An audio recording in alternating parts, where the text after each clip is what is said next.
प्रणाम, प्रणाम स्वामी जी। स्वामी जी मैंने सुना है संतों ने कहा है जैसे हमारी चाह चाह एक हमारी बाधा है। किसी में हमें चाहत रखनी चाहिए, रुचि। चाह के ऊपर थोड़ा विस्तार करें। चाह बाधा है। हर चीज की जो चाहत है वो बाधा है। संतों ने कहा है, सभी संत कहते हैं। चाह क्यों बाधा है? क्योंकि हम एक पर्टिकुलर चीज को चाहने लग जाते हैं, तो जब तक वो मिल नहीं जाती है तब तक तो चैन कहाँ पड़ता है। हमारा चैन अपने आप ही खो जाएगा जब हम किसी चीज को चाहने लग जाए। बाहर की भी, चाहे वो धन हो, चाहे वो पद हो, कुछ भी हो, यदि आपने चाह रखी है, जब तक वो मिलेगी नहीं तब तक आपको नींद कहाँ आएगी, तब तक आपको शांति कहाँ मिलेगी। और यही चीज अंदर योग और ध्यान की दुनिया में भी है। तुमने यदि कहीं चाह बना ली कि मैं समाधि को पाके रहूंगा, ये भी एक तरह का बंधन है। हम्म। चाह लेकर के बैठ गए और वो नहीं मिलेगी तो आप अशांत रहेंगे। मेरे शब्दों में कहें तो चाह बुरी नहीं है, लेकिन चाह के पीछे ही पड़े रहना बुरा है, अति बुरी है। जब कोई चीज नहीं मिल रही है तो उस चीज को सहजता से स्वीकार भी तो कर लो। आपका काम है मेहनत करना, आपका काम है, जैसे हम लड़ाई लड़ते हैं तो जीतने के लिए लड़ाई लड़ी जाती है। और जब जीत ना मिले, हार हाथ लगे, तो दोबारा तैयारी करो, उस युद्ध को अंतिम सीमा तक ले जाओ। जीत आपकी होनी ही चाहिए।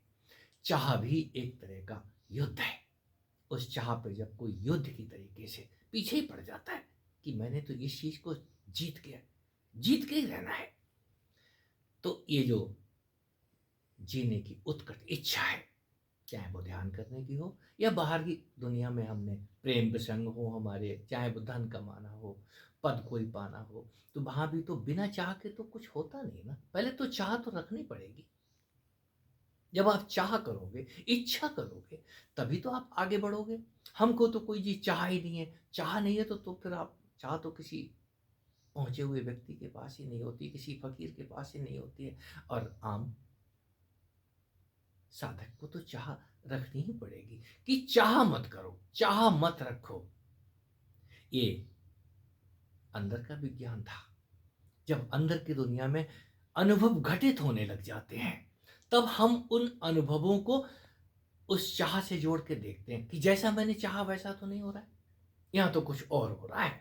तो वहां के लिए अगर कोई संत बोल रहा है तो उस अवस्था के लिए बोल रहा है। यदि तुम्हें प्रसाद आना शुरू हो गया है तो उस चाह को बंद करो। अपनी जो चाहत है उसको एक कोने में उठा के रख दो।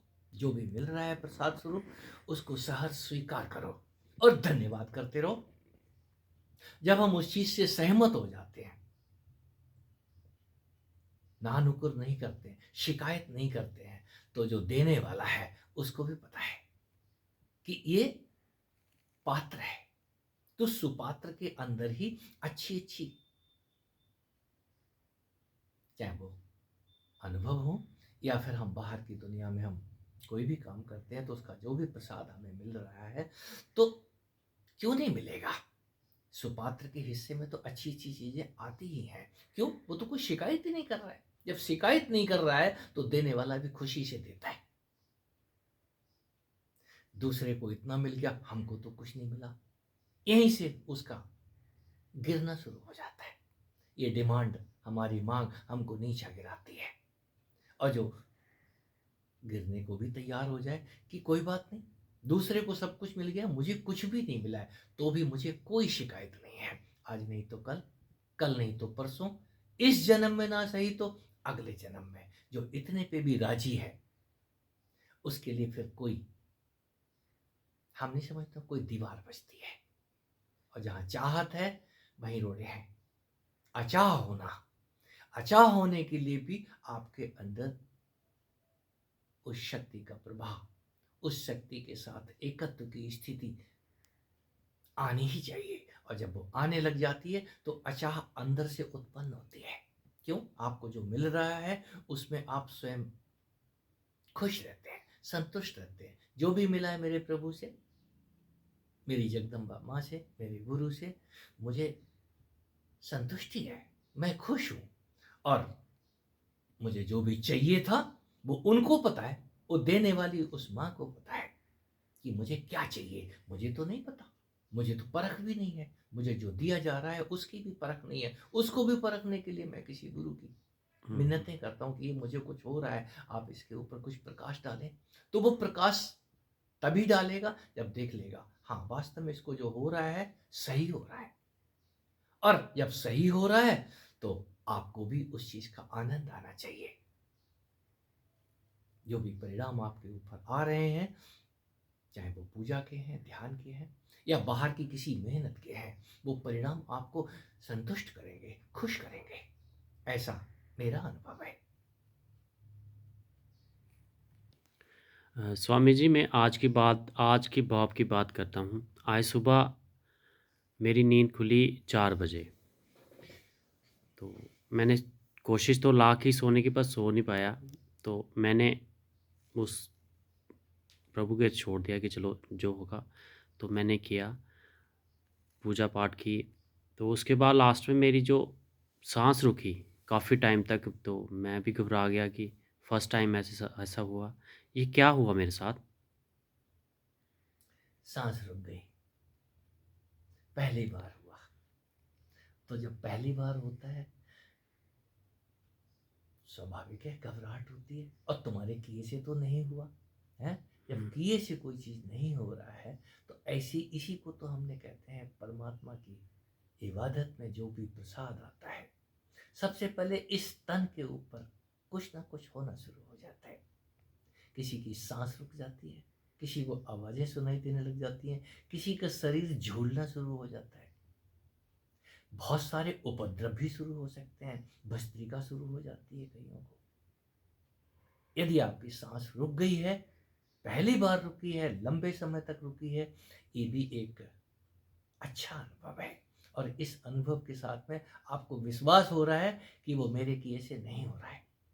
और जो कुछ भी होगा अब आगे, वो भी तुम चाहे पूजा करो चाहे ध्यान करो, वो तुम्हारा करना भर हो रहा है।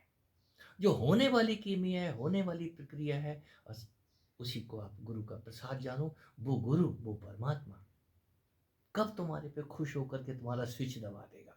और जब वो स्विच दबाता है तो एक नई छाप छोड़ के जाता है, अमिट अनुभव जिसको आप कह सकते हो। अगला अनुभव आने तक आपको ये अनुभव आनंदित करता रहेगा, मुझे कुछ तो हुआ। और जिसको कुछ नहीं होता है वो कुछ करने के लिए ही छटपटाते हैं कि कोई तो अनुभव आए।